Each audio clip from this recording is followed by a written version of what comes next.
What's up, y'all? Let's just get it started. What's up? It's Jay Dizzle. So I just seen like some of the most cringe shit I've seen in a long time. So I know a lot of people. I seen on social media, Facebook and whatnot, people talking about Aries Spears and comedian Tiffany Haddish. So like a dummy, I decided to see what the hype was about. I want to see exactly what was, what I'm saying, like what this video was about that everybody was talking about. Because apparently they're both being sued or accused of child grooming and child abuse. And I tell you like this, I wish I can get that time back. I just seen some of the most cringe shit I've probably ever seen. Like, what the fuck did I just watch? I mean, it's so ridiculous that it really makes you think, like, did they really think that that was going to be funny? Did someone like set them up to do that? Was that like a desperate attempt to get their careers up? Like, are they that desperate? Like, Aries Spears, he's a washed up comedian, right? He was on Mad TV back in the day. It was funny. It was semi funny. Mad TV when he was a kid or whatever. He was younger. Yeah, Mad TV was funny. Hmm, his stand up is it's alright. Sometimes on a good day, he does a lot of goofy shit, trying to get attention. He's definitely an off code, coonish type of Negro who tries to come with some black shit here and there just to kind of get the black audience. Ain't nobody checking for him. He ain't headlining nowhere. He ain't in no movies. You know what I'm saying? He's a subpar talent at best that could be funny sometimes, right? So, and then he's been clowned a lot. He's been beat up. You know what I'm saying? Nobody really fucks with him. He keeps making these dumb moves. He tried to clown Lizzo, but when you're a fat, funky, dusty, washed up comedian, no matter what you think about Lizzo, she's popping. And I'm not even saying I like how Lizzo gets down. I don't think she's attractive. I don't think like her antics is cool. I think she's acting way below what she could be because she is talented as a musician, as a singer, as a instrument player. But when he tried to do a funny attack on her and it failed, and then it's like, out of all the desperation, I'll put it like this: I wouldn't recommend watching that video personally. I just wouldn't. It ain't. It's not one of those videos to where watching it you'll be like doing something almost illegal or immoral. It's not like that type of video, but it's very cringe video. It is very cringe. And I'll set up the video. I'll tell you what the video is, right? So it's a video with Aries Spears and Tiffany Haddish. Aries Spears plays an uncle. Tiffany Haddish plays like a single mother, I'm assuming, who always makes convenient time. It's just like a couple minute skit, and she just always makes these convenient times. I gotta go. Can you watch my kid for me? Then the kid will be like in his drawers, and Aries Spears will be like reading a newspaper. And first of all, even the way he goes, yes, I'll watch her, and all these little, you already see where it's going.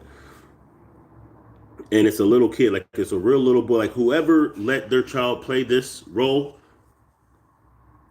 they're just as guilty, if you ask me. Like if they knew what this skit was about, and if they didn't know what this skit was about, you don't have, you know what I'm saying?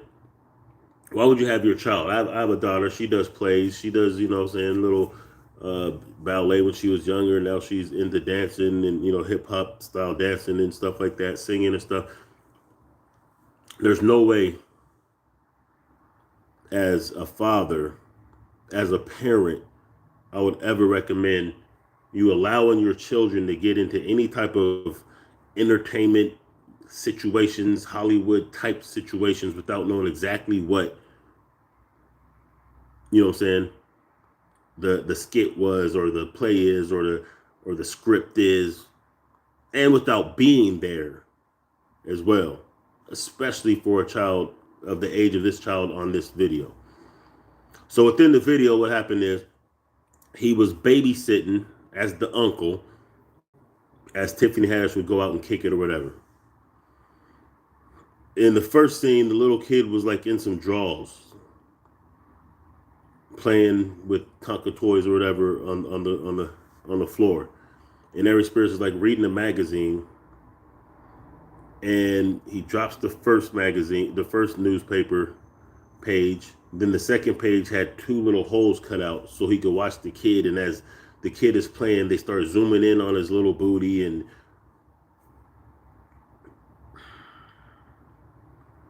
then R. Kelly's "I Don't See Nothing Wrong" starts playing in the background as he's like clearly getting excited.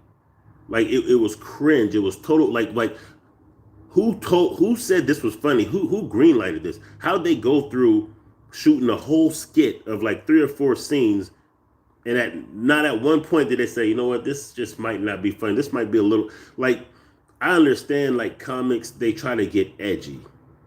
They always are going to try to push the envelope. And then when you're desperate because your career is fading or it ain't shit, like in Tiffany Haddish's case, she's funny. She's talented. She could act. I've seen her do some roles that were funny. I've seen her do some stand-up that's funny. You know what? The funny thing is I did a video on her a few years ago on my other channel. And, you know, I put a lot of B-roll in there. I put some clips together. And I was really critiquing her for her bed winching. And then I compared it to Harriet Tubman, because at the time something with Harriet Tubman was going on that was kind of trending. And she said something about Harriet Tubman and stuff that tried to kind of make it seem like she was, it was weird. But anyway, so I was critiquing her for being bed winchy, because she was always throwing herself at white men all the time in a very like cringy way itself. And then later on, I tried to give her a pass because I seen that she is talented, and I was even saying that in the video I did. She's talented. She's funny. She can act. She's an attractive black woman, and I tried to give her a pass because it seemed like to me she was like coming into her bossness to the point to where she couldn't be used or have to use some of the antics that she was using when she first got on. Now it's like there's no coming back from this shit. There's no coming back. If you've seen this video, there's no coming back from this. So that was the first scene, right? And they're zooming up on the kid's booty and playing I Don't See Nothing Wrong with a little bump and grind. So I get it. They're probably trying to be edgy because, you know, R. Kelly is kind of taboo right now. Second scene, I can't remember the second scene. I don't know. But then they had a bathtub scene where the kid was in the bathtub, and then he ends up getting in the bathtub. He didn't get naked, but he ended up getting in the bath. It was just like the whole video looked like grooming, child grooming. It was basically making light of child molestation. It was basically like we're going to make a joke and make it funny, but at the same time, and then the last scene, they made it to where the kid was checking out him. To where the kid was checking out Aries Spears with the music playing. Every scene they would start playing that I don't see nothing wrong shit. So at the last scene, they're basically made it to where now the kid's the one that's trying to, like I said, it was cringe to the 10th power. It was like a desperate attempt. Like, I don't know what's up with Tiffany Haddish. It was like one of those things where you got to think like, did they really just try to push the envelope and they failed miserably? Did they just really make some bad decisions of what to try to joke about? Are they really trying to, like, you know what I'm saying? Like, Dave Chappelle can make anything funny, right? And are they really like trying to get on that level to, like, are they desperate? Did somebody put them up to it? Is this their attempt to get the type of attention that they think might boost their career? It was sick. It was just ridiculous. It was tasteless. It wasn't funny. The implications wasn't cool. Like, look, I love comedy. I really love comedy. I'm a comedy connoisseur. I love stand-up comedians. I love sketch comedy, skit comedy, all that. Dave Chappelle, Patrice O'Neal. I like white comics. I don't give a fuck. I like comics. I like funny shit. I really do. I like edgy comedy. I like comedy, even my own sense of humor sometimes, maybe not be appropriate or funny. But the thing about comedy is this: it has to be funny. Period. This was not funny. It wasn't. I mean, take the morality out of it. It just wasn't funny at all. There was no like punchlines in this that you're gonna really be laughing, saying, "Oh, that's funny." That it's just not. It was like geared towards pedophiles. Period. It was geared towards normalizing or making light of pedophilia. That's all it really was.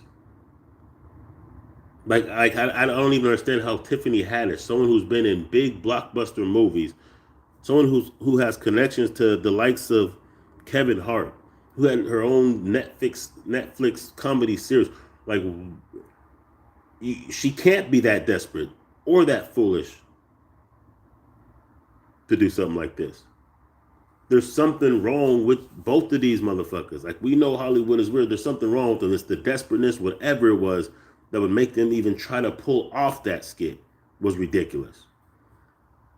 And it seems like there's just something more behind it. Like, did somebody finance this? Did somebody like put them up to this? Did somebody pitch them to this and promise that this could be something that would, I don't know.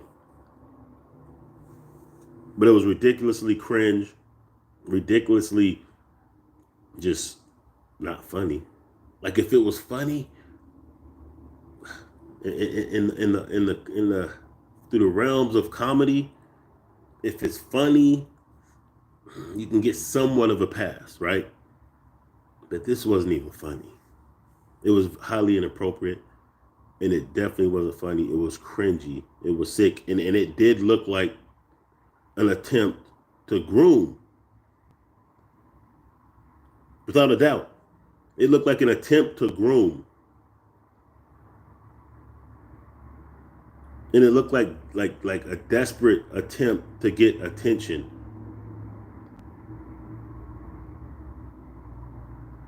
to try to make some type of headlines. But now apparently they're being sued. They're being sued for child abuse, or they're being accused of it. And I would say grooming. And I would say, like, this is like one of those. Look, I know in the celebrity world we see a lot of like different things to where it's like there's all kinds of different accusations. There's different artists who have been accused of different things, different celebrities who have been accused of things, who have been alleged to do things, who have actually done things, and there's always like a debate whether we cancel or not, right? It's like, why can we cancel R. Kelly but not the guy from Subway? I get it. And there's also the element of, well, what can we really do? We don't know them, or they're not even tangible to us. I get that part. But the more this kind of thing happens, right, the more normalized it gets. And this is something that I've been saying for a minute since my last channel. I've been saying it, what I'm saying, on my radio podcast. I've been saying it on when I used to make a lot of videos on Facebook. I would make these type of points, and I would say things like, same thing like when Eric Genie was on my podcast, that a lot of this LGBT stuff really is normalizing that comes with pedophilia. Period.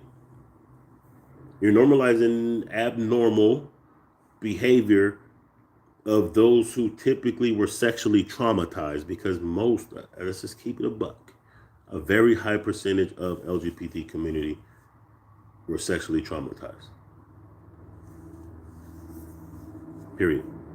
And then you come with this transgender, and it's okay to change your sex, and even at a young age. And all these things are being normalized and pushed as an agenda marketed towards children. You have transsexual, drag queens in schools reading books about it's okay to be queer. You have books like The Gay BC, something that I've told y'all about years ago. Now I'm seeing people that's kind of paying attention. Like Irritated Genie, if you know who that is, I've interviewed him a few times. And I'm not gonna lie, there was a time where I thought he was just being a little bit too over the top with this gay agenda stuff. But I get it. Because nobody else was talking about it. Nobody else was trying to warn people about it. And it does come with pedophilia. Like, you notice how now they're trying to put a P in the LGBT, in the rainbow community. The P stands for pedophile. And of course, you could say, well, that has nothing to do with LGBT. It's not their fault. But have you ever heard them as a group, as an organization, denounce that? Have you ever heard them or seen them denounce the fact that they know pedophiles are trying to attach themselves to the movement? And it's not a coincidence that homosexuality that used to be in the DSM, the Diagnostic Statistical Manual, as a behavior or psychological condition, a mental health issue, is now no longer like that. And it's not a coincidence that they're also trying to make pedophilia. Now it's just a sexual preference. It's not a crime. It's just, hey, you're just attracted to minors. Take the stigma out of it. It's okay. Oh, don't worry. All of them don't act on it. Like, these things aren't coincidences. But it's one thing when it's celebrities, right? Then it's like, oh, we're going to support these celebrities. Oh, they're funny. They're talented. Are we still going to support them? Can we separate their moral character from their art? Okay.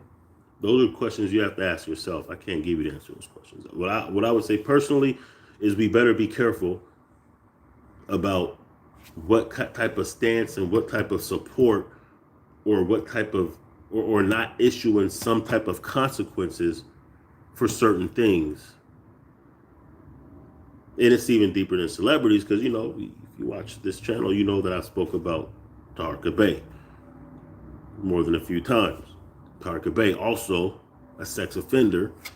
So, like, especially like as a conscious community, as a woke, as a black community that are progressive and trying to control our own grassroots narratives and not have to deal with the narratives that we see from the mainstream fake old black media who are put out by our enemies to control our narrative, because those ones are always going to be down with the LGBT. They're never going to question nothing that's part of the agenda. They're just not.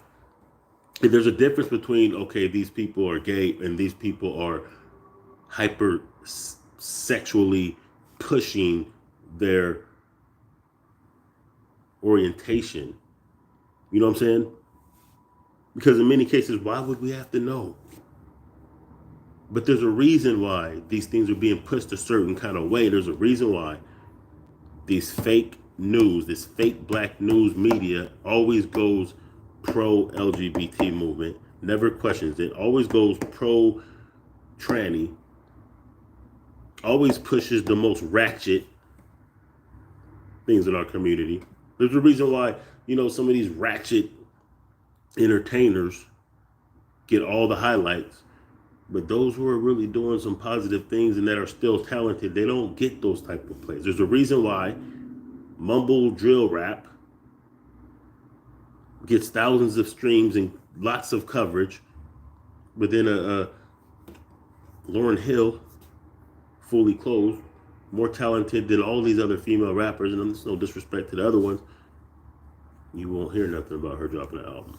But Nicki Minaj and whoever talks about wet pussy and selling pussy and things that are going against the values, family values, they get all the play. But notice how they don't push white musicians the same way they push ours. They only push the ratchet ones from our community, but they push wholesomeness in theirs.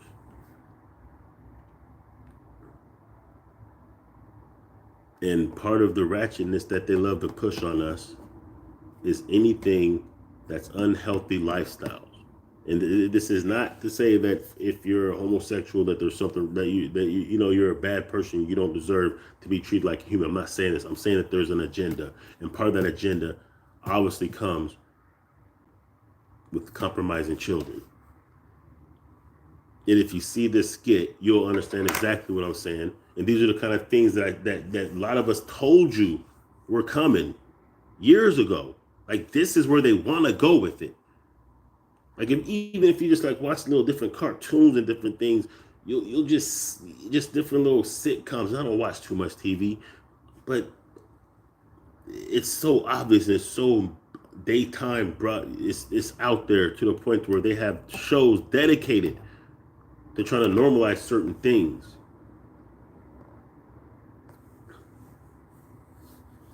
And the attack was always going to be, the target was always going to be the youth.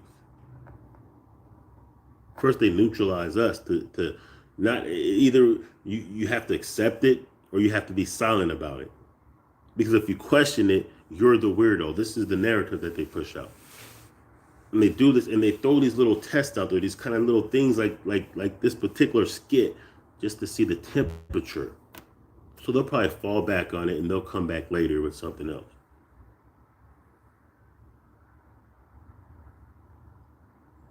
But what about those in our own community who are part of grooming? What about those who we allow to operate in our own community and communities, in circles, or social media personalities that we allow to operate, knowing that there's proof of them being sexual predators as well, like the Taharka Bays and a lot of his affiliates who disproportionately happen to have rape charges. Because I know there's going to be the whole fake woke mob. Cancel Aries Spears and cancel Tiffany Haddish. I'm not mad at you if you say that. But for the woke mob that does this, where's the smoke for those in our own conscious communities, our own black media platforms, our own organizations, those who have influence, those who we allow to address us as if they have authority or status, who have the same disgusting, disturbing background? When smoke for them? When do we stop supporting them as well?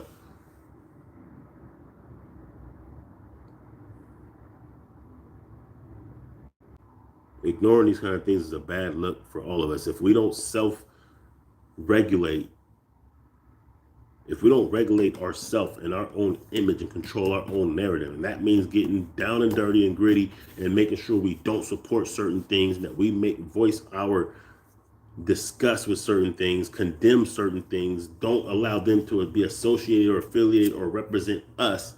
If we don't do that, see, part of genocide is you have to kill the image first. See, you kill the image, and then when the actual murder comes, people don't care about it.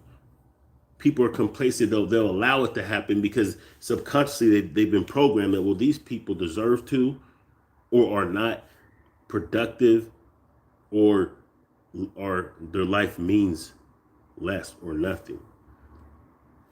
This is before they go to war. They don't say that, hey, we're going to go kill a bunch of men, women, and children in the Middle East. They say insurgents. Back in the days, it was communists. When it's dealing with us, it's thugs. But now we actually have an ability to control our own narrative, to put our own narrative out, to be our own voices collectively on code. And part of that code has to be some type of moral code, some type of what we allow, what things can you do to where we disassociate, to where you can't even claim to be part of our fold. We have to make that determination. In the conscious community, what we support from celebrities and artists and businesses, and what we allow around us. That's it. Be one. Be one.